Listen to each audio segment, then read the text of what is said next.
साथियों नमस्कार, मैं हूं डॉक्टर एस.के. गुप्ता। हमारा यूट्यूब चैनल एक ऐसा प्लेटफॉर्म है जिस पर हम विद्यार्थियों को होम्योपैथिक चिकित्सा पढ़ाते हैं, उनको मेडिसिन पढ़ाते हैं और जो प्रैक्टिशनर्स होम्योपैथी प्रैक्टिस करना सीखना चाहते हैं वो भी हमारे चैनल के माध्यम से होम्योपैथी प्रैक्टिस सीख सकते हैं।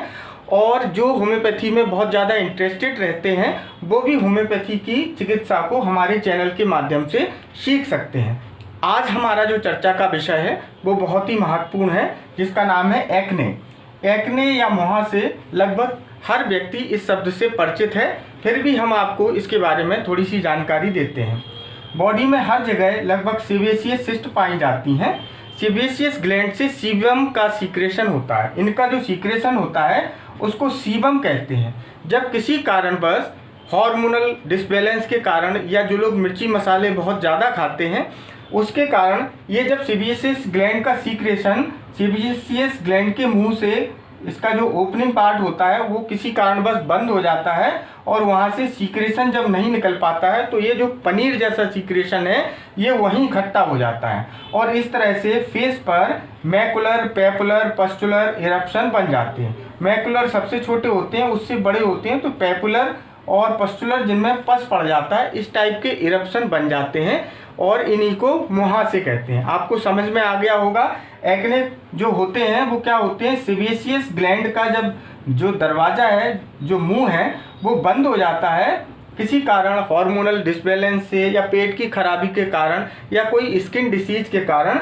जब फेस पर जो सीबेशियस ग्लैंड है वो जब उनका जो मुंह है वो बंद हो जाता है तो उस जगह पर एक फुंसी हो जाती है। पहले मैकुलर होता है, पेपुलर होता है और पस्टुलर।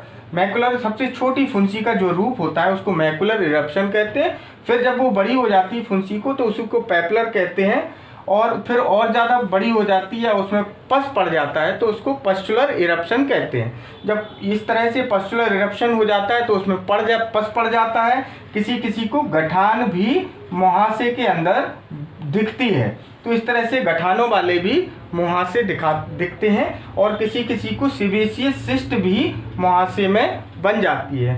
तो सीबेशियस सिस्ट भी क्या है, जब ओपनिंग ऑफ सीबेशियस ग्लैंड की जब ओपनिंग जो है बंद हो जाती है तो उसका जो सीबम सीक्रेशन होता है पनीर जैसा वो वहीं पे इकट्ठा हो जाता है और एक गठान का फॉर्मेशन कर लेता है, उसको सीबेशियस सिस्ट कहते हैं। तो ये सीबेशियस सिस्ट हुआ या मुहासे हुआ, इनके लिए जो होम्योपैथी में दवाएं हैं ये बहुत ही बेहतरीन है और ये आपकी समस्या को बहुत ही आसानी से ठीक कर देती है।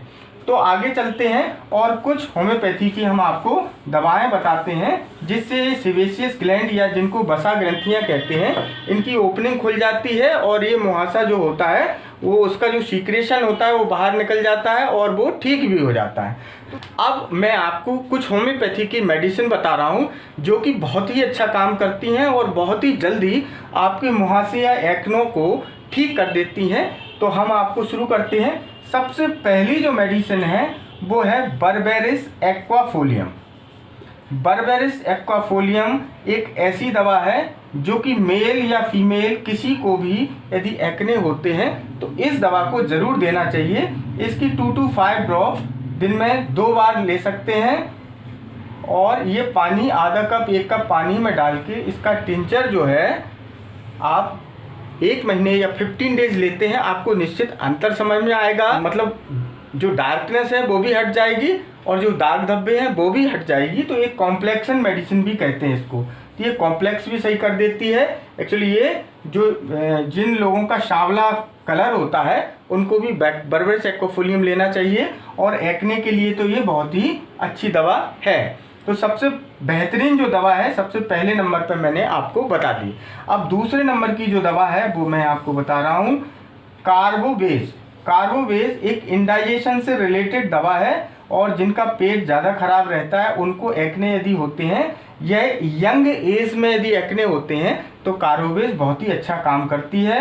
30 या 200 पोटेंसी में इसको 15 to 20 डेज आप लेकर देखें। यदि आपको लाभ लगता है तो आप इसको कंटिन्यू भी कर सकते हैं।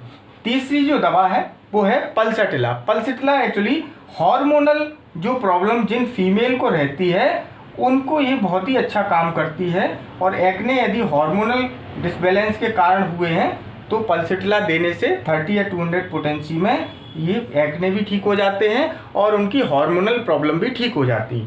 हार्मोनल हो या पीरियडिक कोई प्रॉब्लम है, पीरियड से रिलेटेड, वो भी पल्सेटिला से ठीक हो जाती है। अब मैं आपको चौथे नंबर की जो दवा है वो बता रहा हूँ। चौथे नंबर की जो दवा है वो है कालीब्रूम। कालीब्रूम एक बहुत ही अच्छा मेडिसिन है। यह दवा कई लोग केवल कालीब्रूम से ही मुहासों को ठीक करते हैं। तो कालीब्रूम 30 या 200 पोटेंसी में लेने से ये मुहासे 10 to 15 डेज आप लेकर देख सकते हैं। यदि लाभ लगता है तो इसको कंटिन्यू रखें और अपने जो डॉक्टर हैं उनसे ओपिनियन लेते रहें। 5th नंबर की जो दवा है वो मैं आपको बता रहा हूँ सल्फ़र। किसी भी पेशेंट को सल्फ़र एक ऐसी दवा है जब बहुत ज़्यादा सभी दवाएं आपने ले ली हैं और किसी भी दवा से यदि लाभ नहीं हो रहा है तो सल्फ़र की 30 या 200 पोटेंसी की एक डोज बीच में इंटरकरेंट रेमेडी के रूप में ज़रूर ले लें। इससे आपकी जो फोड़ा फुंसी हैं वो ठीक हो जाएंगे और जो दवा काम पहले नहीं कर रही थी वो ही दवा काम करने लगती है। तो ये इंटरकरेंट रेमेडी के रूप में एक डोज बीच में ले सकते हैं आप। अब मैं 6 नंबर की आपको बता रहा हूँ दवा बेलाडोना।